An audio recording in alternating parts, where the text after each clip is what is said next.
Hey, it's Ryan Reynolds, and I'm here with Keith, co-star of my upcoming film, If, only in theaters May 17th. Do you want to tell people the big news?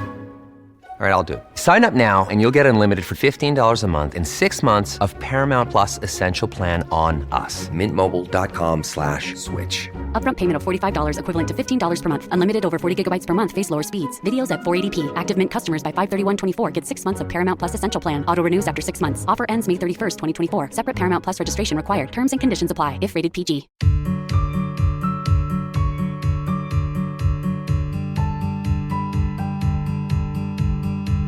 Hello and welcome back to First Act, a podcast from Koshy's Business Builders. I'm Cec Busby. And I'm Adam Bubb.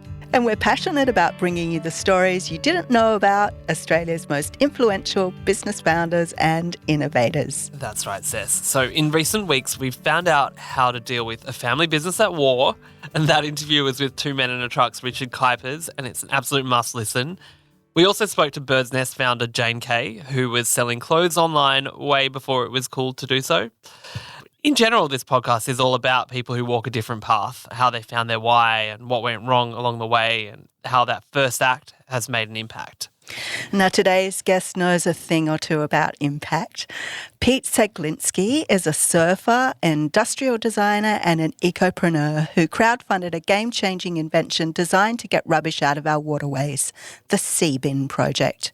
It's a simple idea, a bin for the ocean, yet its footprint is indelible. Since launching the business, Pete and his team have captured 3,143,451 kilos of waste from our oceans and counting, and there's no doubt they've been saving countless sea creatures in the process. So it's an incredible feat, and I can't wait to hear how it all began. Pete, thanks for joining us. Yeah, thanks for having me, guys. Stoked and flattered that Seabin's on the radar and the environment. Well, Pete, it's amazing having you with us today. Look, we always start our first act with what we call the first act icebreaker. Now, your icebreaker for today is you can only go to one beach for the rest of your life. Which beach is that and why? That's tough. I've been to a lot of beaches. You know what? I don't have the exact name of the beach, but I do have the how it looks, which is there'd be like a crystal clear creek just behind the beach. There'll be like a tropical lagoon where kids and you can go swimming, and then amazing waves out the back for surfing and spearfishing and free diving. And so I can't pin that down. There's definitely some setups here in Australia and definitely overseas. God, that's tough. It is tough. I mean, I think you just painted a beautiful picture there, taking us all on holiday somewhere that we all want to be right now. Sounds idyllic. It sounds idyllic. Okay, so all right, I'll reframe that. Hang on a sec. You know what? The perfect beach doesn't exist at the moment because every single shoreline on Earth has plastic pollution problems. Which obviously segues into why I'm here to talk about things, but. Yeah. Well, let's dig right into that. We'll go through all the kinds of light and shade about this because it is a really important issue. But let's sort of go into your journey and where how you've become so connected to the ocean. I mean, you've been around ocean your whole life. You're from Byron. When do you think you fell in love with the sea? When did that first spark in you, do you think?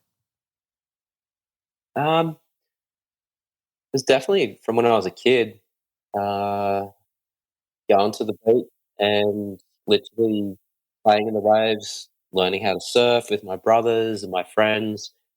We went to Nippers when we were maybe 6 or 7 years old, like super, super tiny kids. And, from there we found a lot of enjoyment just swimming and body surfing, and then natural progression into surfing. And yeah, it's weird because you live on the coast of Australia and naturally gravitate to the beach. Nippers, so important. It's another great social enterprise, but a nice Aussie invention. Yeah, 100%. I mean, me and my brothers, we've like rescued people from drowning, when we were kids with the skills and that we were taught from the surf club, but it also gave us like a healthy, natural respect for the environment, which I believe has, set the foundations for the rest of my life.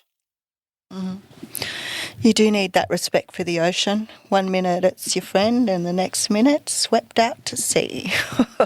So, getting back to that social enterprise thing, Seabin Project is a social enterprise. Was social responsibility something that you kind of grew up with? Was it always important to you? Um, yes and no. Like, I think I grew up with not a super strict sort of childhood, but we had a healthy respect for our parents and other people around us. And then in terms of the environment, like it was just naturally there. Like I didn't know, that there was this like social responsibility that I had built into me until I left Australia. And it took me till age 37 of working over different careers, different industries to understand that I'd been lacking a bit of purpose in my life. And when the Seabin project came along, that was my light bulb moment. And then I really saw, the social responsibility that I guess was there and needed to be expanded upon. It's amazing the way Like, that there are things yeah, that we in our lives that you're right, like you were saying, that like, this was the world around you, but it just takes something like you can have an epiphany, and you go, right, well, there's something that's always been there, but I can actually do something to improve it. Um, you're a self-described ecopreneur, um, but you did start your career as a product designer. What kind of products were you initially creating, and how did that sort of lead you to thinking about creating the Seabin project? yeah, like super exciting products, like toasters and kettles. Um, Really meaningful stuff. I They mean, are much needed, I though. mean, I wouldn't be able to have my peanut butter on toast in the morning on my yeah, very, very boring cardboard tasting gluten free toast. I would not be able to have that were it not for that toaster that you designed. everything has a reason, in life. Some of the reasons are good. Some of the reasons are like just to get that bit of toast in the morning, but anyway, yeah. So I ironically specialized in plastic injection molded products, which is literally everything that we own: telephones, medical equipment, children's toys, and household appliances. And so we'd start off with a sketch on paper. You would sketch out what you thought looked pretty cool, and then you would open up an engineering software program where you would engineer an entire product on screen, and then create the drawings, send it off to China, have it manufactured. They send it back, and then you give it to the client and help them sell it, put it on the shelf. So from ideation to the shelf to then someone's home, and it was epic because like I was got to be creative, got to use my brain, got to see a sketch turn into a product. But then like I was always this kind of less is more kind of guy, which I wanted to put into the engineering and the design of a product. And it wasn't really working at the consultancy where I was at. And I started to see there was a lot of products we were designing or putting into the world that weren't really needed. Um, and so, yeah, I'm started off in the plastics industry, I guess. Wow, what a turnaround! And then you went from product design to boat building, is that right? What kind of opportunities came with that? Because to me, that sounds super romantic, building a boat, testing it out at sea. And how long does it take to build a boat?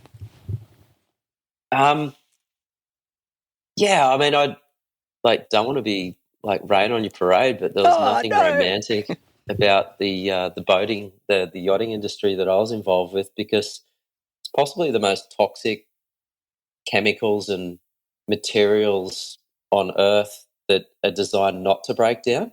So, I went from plastic to Kevlar and epoxy resin and carbon fiber. Oh my And God. I had these romantic visions of like beautiful wooden hull boats, lovely sailboats.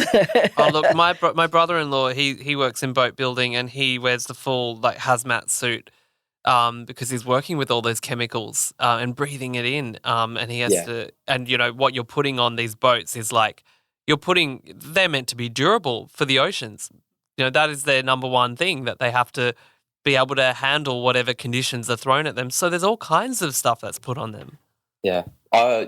Absolutely. I mean, I was working for the Formula One of race car teams, which was the highest end in the boat building world you can work in, which was the America's Cup, the Volvo Ocean Race, TP52s. And, the first priority is the boat has to be safe. And the second priority, it has to be the fastest thing on the water.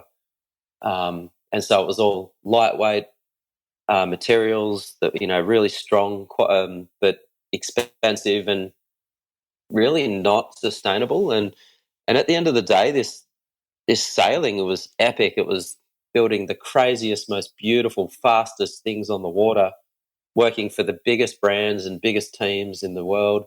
Um, but it was just someone's hobby. Like, it's like us going and play golf or go for a surf. You got these billionaires that are out there racing each other for bragging rights. Like, it was great. I did it for 12 years. I loved it. I still do, but I needed more. I needed more purpose in my life. And thankfully, that gave me a segue into Seabin by doing 12 years of boat building. Do you think if you hadn't have had that experience that perhaps you wouldn't be on the journey that you're on now? Absolutely, yeah, absolutely. I needed to do all these things to be where I am. I needed to not have the purpose. I needed to work, these international jobs to then visit these marinas all around the world to see the problem firsthand and see it replicated over and over and over, which is plastic pollution. And everything happens for a reason. Now, you founded the Seabin Project with a fellow ocean lover, Andrew Turton. So how did the two of you meet, and what was the aha moment that inspired you to come together to join and make Seabin? Yeah, so we met through the sailing industry. Andrew Turton is a really good sailor and a really amazing professional boat builder. He was working for a Russian team. We were racing around the world. He was working for the Russians. I was working for the Americans. And we just got to know each other because it's a small world. And every new country that we rock up in, it's all the same people doing the same thing. And, it's like a tight-knit sailing community. And then, but the moment happened. We were in Florida down at Miami, and my team had just won the World Series. We were the world champions, sorry. And the next morning, as we were flying out, I was talking with Andrew, and he, for some weird reason, just said, "Hey, I've got this idea about this thing called a CBN." And I was like, "Oh, cool. What are you going to do with it?" And he didn't know. He was kind of had this great idea, didn't know what the next steps were, and that was my light bulb moment because I had done that in my first career as a product designer. Wow, it's often that So meeting of yeah, minds, right? It's that the person who's kind of got the idea, and then there's the person who's got the execution. yeah. It's what is it? I always mash quotes, but the best idea in the world that isn't executed isn't worth anything. Mm. You quit your day job though at that time to take the plunge, right? Like how'd you know that you wanted to make that leap of faith and it wouldn't just be, this wild idea that you weren't able to be able to kind of go all in on? Yeah. I got to clarify. Like, I didn't quit, immediately. Like, I was earning heaps of money. I didn't have any bills to pay. Like, I was on like this dream team, just getting crazy amounts of money, living overseas, and it was amazing. And I didn't quit for like a couple of years. But it all built up from constantly daydreaming about this Seabin thing. So I'd be at work, doing my job, and I just constantly kept finding myself daydreaming about, I could quit, I could do this, I could help save the oceans, I could help other people, help the fish, really make an impact. And it took a couple of years for me of just daydreaming about it till I realized, like, damn, I'm doing a lot of daydreaming. Maybe I should act on it. And I didn't tell anyone, but I started to sort of save and squirrel my money away. And I was living in Italy at the time. We're at the bottom of the Alps building like this amazing boat in a factory, and it was in the winter, and it was this town called Bergamo, and the Dolomites you can see the Dolomites up the back of the town. And I don't know if you guys have been skiing or snowboarding, but if it's snowing on the mountain, it'll be raining down in the town, because snow is water and all that sort of thing. And so I was in this valley building this amazing racing yacht, and it was raining and overcast every day. But I knew that it was like snowboard heaven up above the clouds, and so I was starting to get a bit depressed, starting to get a bit, I don't know, is it time to move on? And then after a while, I was like, God, I've just got to act on this. And so I was like, guys, I'm quitting. They're like, what are you going to do? I'm like, well, I'm going snowboarding for 2 weeks, and then I'm going surfing for 2 weeks, and then I'm going to do this Seabin thing. And they're like, you're an idiot, dude. Like, this is the best thing you got going. I'm like, no, it's not. And then I quit. And then you initially crowdsourced for funding for the Seabin project, and then it went viral. It absolutely captured everybody's imagination. What do you think it was about the project that made everyone go, yep, we want to put some money into this? There's a combination.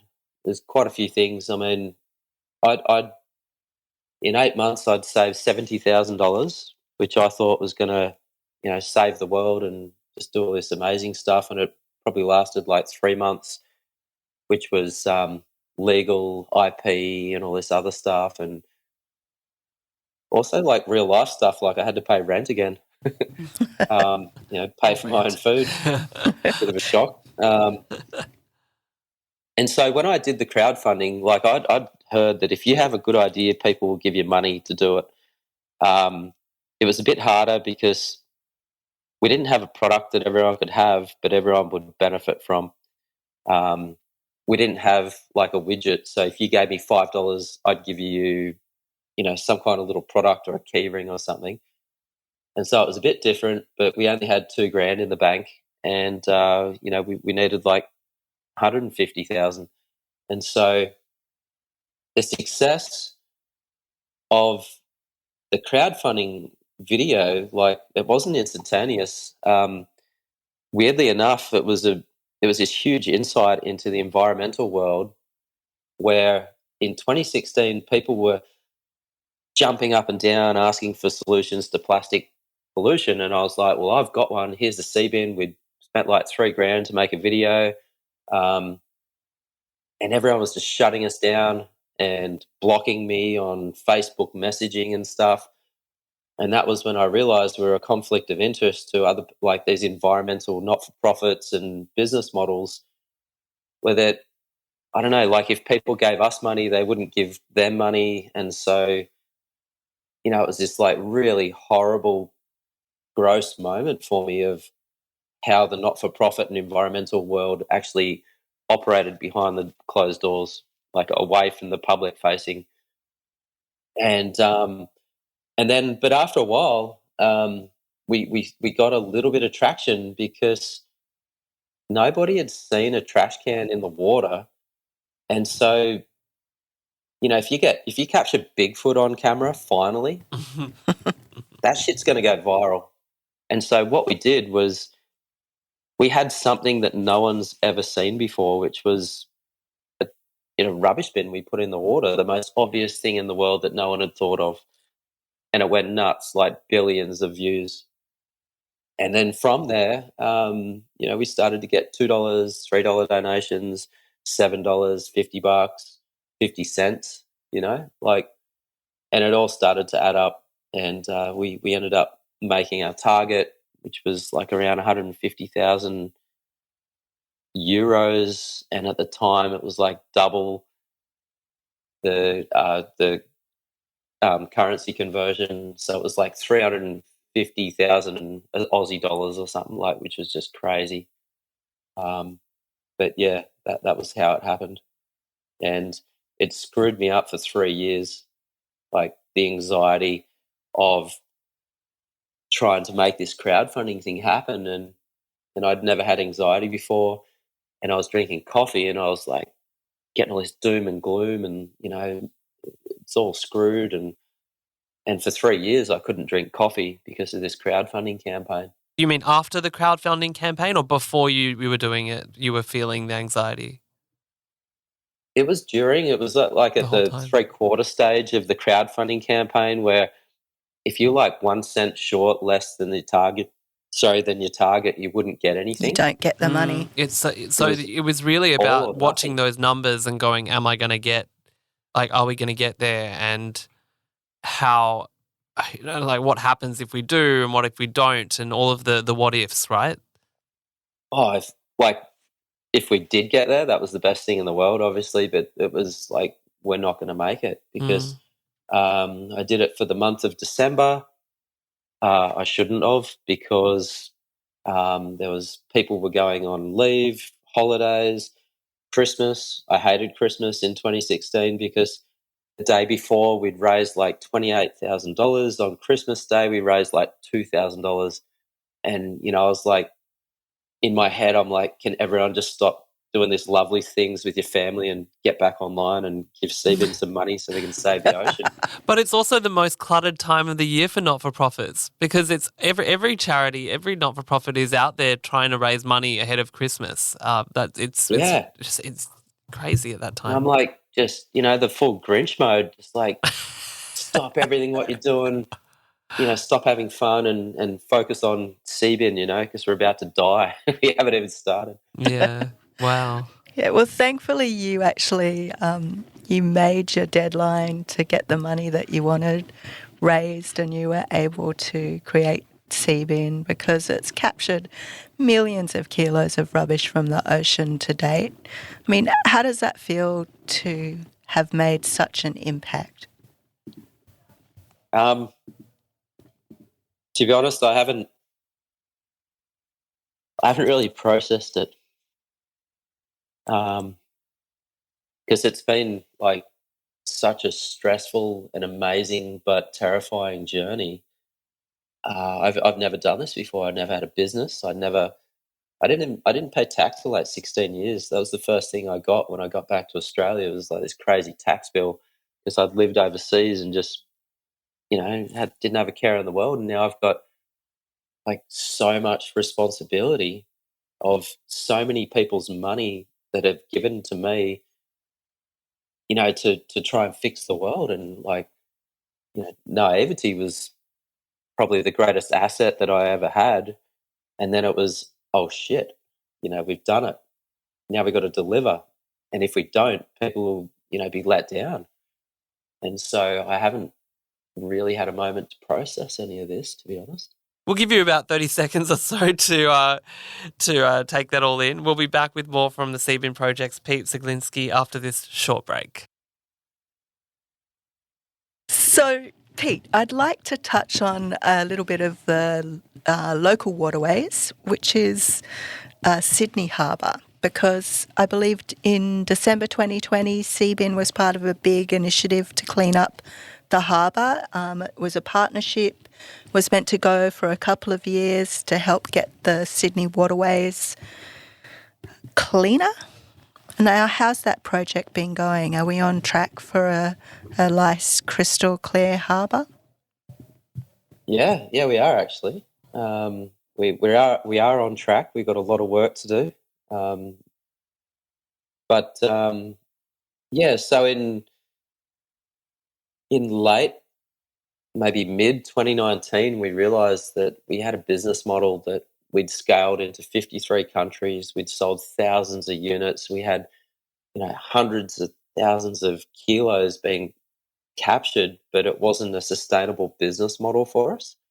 The bank account kept telling us, like we didn't have enough cash in the bank.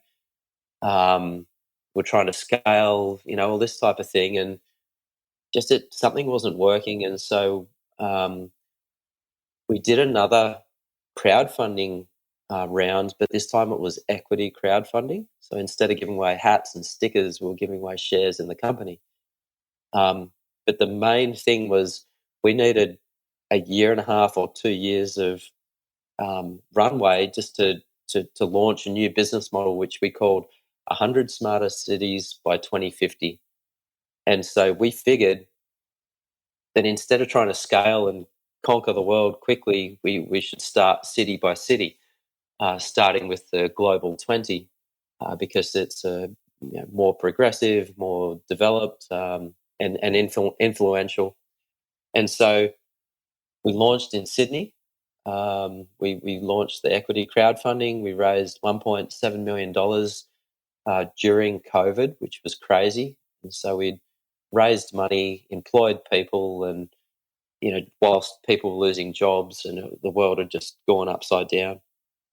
And then, we launched Sydney as our first city, the first city in the world to monitor, capture microplastics in the water 24/7. And it's been absolutely amazing to the extent where we launched Los Angeles, our second city, in July just gone, so last month. And it's been absolutely phenomenal, the amount of support, the impact, and the development of the business model and the team. Yeah, we went Was from... it horrifying, the amount of microplastics in the water in the harbour? It is, but like I'm this eternal kind of optimist where like I don't really let the depressive nature of what we do get to me, because I like in my head I don't have like this crazy dirty beach that I'm focused on. In my head I've got a pristine beach with no plastic, no ciggy butts on there, and that's what I'm working to. So it can get depressing. It can, really weigh you down. But for me, I've thankfully been blessed with this optimistic sort of side of it and just focus on solutions. Yeah, we know there's a problem, but let's fix it. Like that's always been the attitude. Yeah.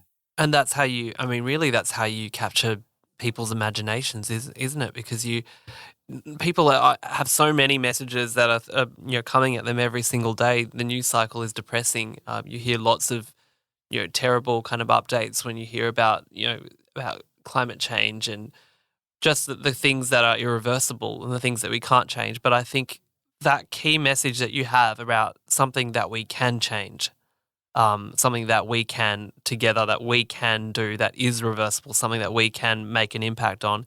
That's so powerful.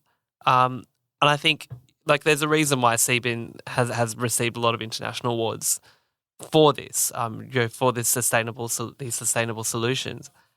How do you think you managed to capture the other countries, bring them on this ride too?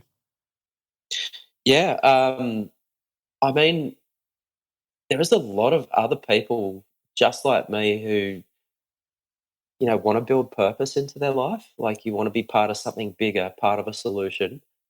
And we created this business model where we activate communities and we can deliver purpose if you want it. We have volunteer programs, citizen science programs, we do beach cleanups, and like we've literally just been conquering these cities using the communities that all want the same thing, which is cleaner oceans and less trash on the beach. And we saw this in our equity crowdfunding as well, which was there are a lot of people in the world that don't have 100,000 or 50,000 to invest, but they do have $250 or $500. But then a lot of these sort of regular people, they're also looking for businesses that have purpose attached to the profit. And, we've somehow just found ourselves in this little gap that we've filled, where we can build purpose into other people's lives. And it's just been amazing.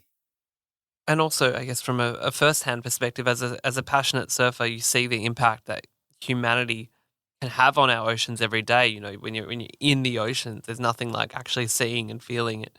How can we all do better and make a difference? What do you think are the kind of daily things that really help?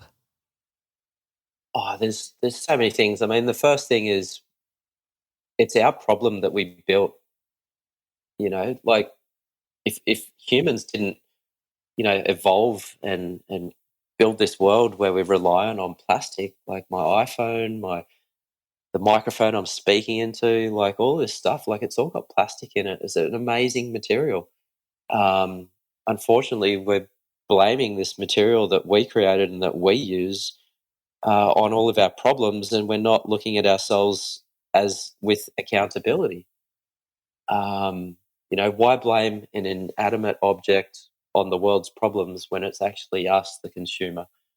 And so as humans, we have a lot of stepping up to do, myself, everybody. And it's small actions that we can all take. Refuse single use, refuse a plastic bag, refuse a plastic straw. This is how we'll win. And it's changing our mindsets. It's, business models now, businesses that are selling products. Like, you have a business that would be saving the rainforests attached to a product, and you have a business that isn't. And with a woke consumer culture, whoever builds purpose into their products is going to win. And so the world's changing, and it's great. It does start with that education piece, though, doesn't it? Because people have to have the knowledge and to be able to make a change. And I think part of what Seabin does is provide that education. You do teach people how to be more socially responsible, how to take, be responsible for their own actions. And you've got a great volunteer program. How did that side of the business come about? That came from me trying not to be a hypocrite, to be honest. There's a lot of business decisions that I've made based on my own. Like, I didn't want to be seen to be a dickhead or a hypocrite. The reasoning for that was we started with cleanup. We just thought we were out to clean up a problem. We're just going to clean up the trash and, we'll fix the world. But then I started to realize, personal business development, like all this was kicking in, and, you got to turn off the tap before you can clean up was the catch cry. And I was like, well, we're cleaning up, but we're not turning off the tap. So it's a good business model for cleanup. You'll always be cleaning up. The tap keeps running. And then to mitigate the risk of criticism of just being the cleanup people, I was like, well, what's the real solution? And every single avenue of train of thought that I could ever think of, it all came back to education. If we were smarter about plastic, we wouldn't have it in the water. If we didn't have plastic in the water, we wouldn't have a need for sea bins. How do we get smarter? And so I took inspiration from Patagonia, the outdoor outerwear company, and focused on, we can be a business and we can be a not-for-profit, but we have more power being a for-profit, but we can still do not-for-profit activities, which created this crazy brand awareness for us that, really put us on the map of, let's do educational things and clean up at the same time. And so it all just came back from me not wanting to be a hypocrite of, hey, we're here to clean up, we're going to fix the world, which wouldn't happen and will never happen. You've brought investors in to the business, and unlike when you did that initial crowdfunding, you're taking Seabin public. So is there any concerns that then they're going to try to dictate how you do business, or might want to try and taper off your lessons that you're giving? Yeah, 100%. The greatest fear is to bring on an investor that, tells you they're in, they love all this stuff that you're doing, and then they just focus on the bottom line, which is profit. That's the greatest fear and the worst thing that could ever happen to us. And thankfully, how I've kind of set everything up, or maybe my personality, the directness, bluntness, the transparency involved, it's kind of been a really good filter for these, so-called impact investors that possibly could do that. I wrote no dickheads on the office wall, and we just follow this no dickhead policy, which has been filtering out these types of people. And because we're kind of benchmarking, no one's done this before. No one put the trash can in the water. No one's created this business model where, you could be seen as a charity type thing, but, essentially we're like a utility and a data service now. And the people that invested in us was your mum and your dad, your neighbour, your sisters, your brother. The people who invested in us were just regular people that were dropping $250 to $500 because I've spoken to hundreds of investors over the years, and they're like, we love what you do, but you're too this, you're too small, you're too big, you're not impact enough, and you're like, what the fuck? Who are you people?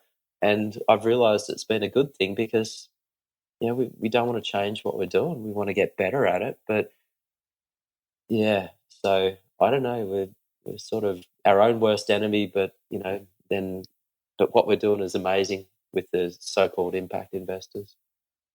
Tell me more. I want to know what it is that how Seabin Project is providing data that others are finding really valuable. Yeah, well, this didn't start from day one. Day one, we sold a Seabin to a client. We got $8,000, and that was it.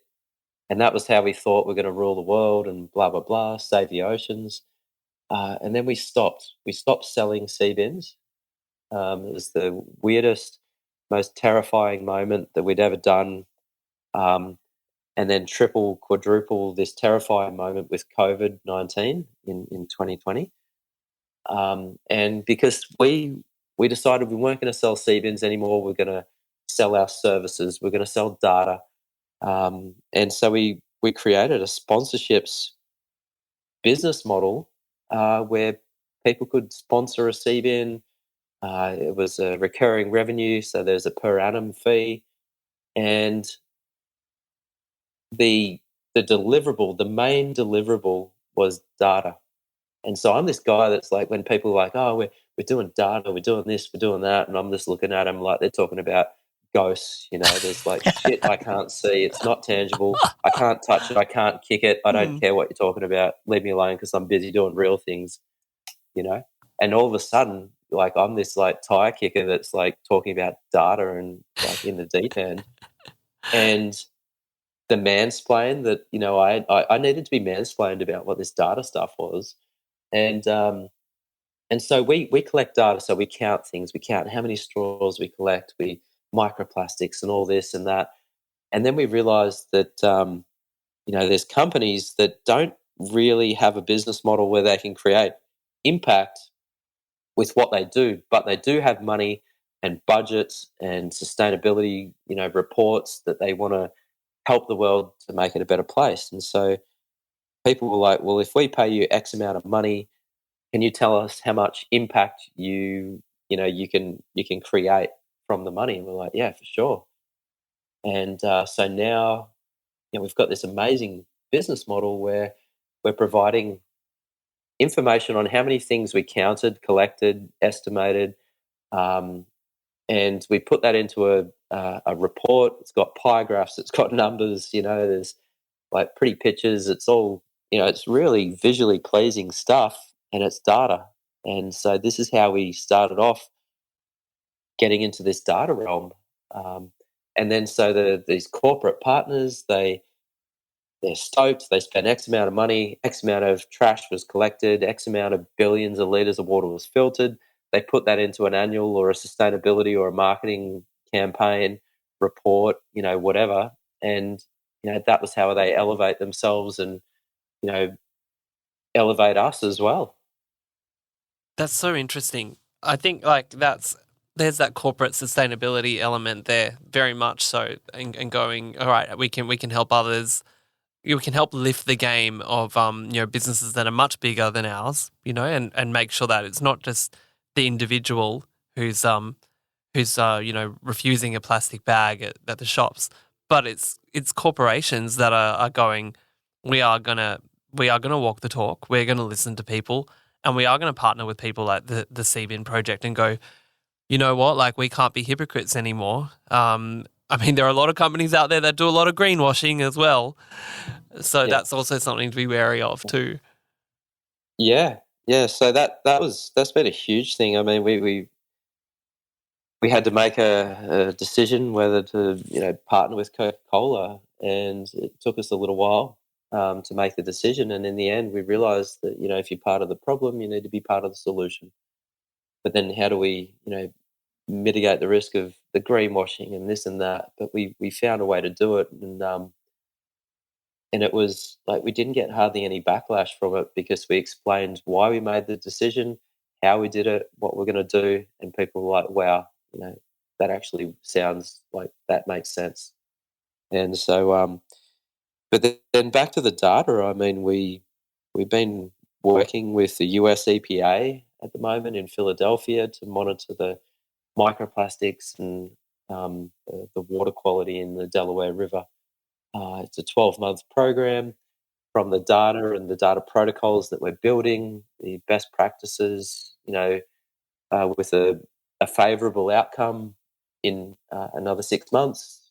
This is something that gets spread across all of the USA. We've been working with United Nations, the EPA government agencies around Australia.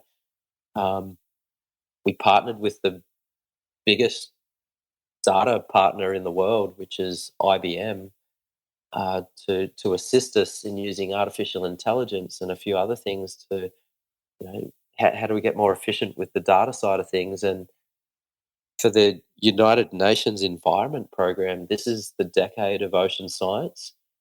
And I'm going to match this other quote, but we know more about the surface of Mars than we do the bottom of our oceans.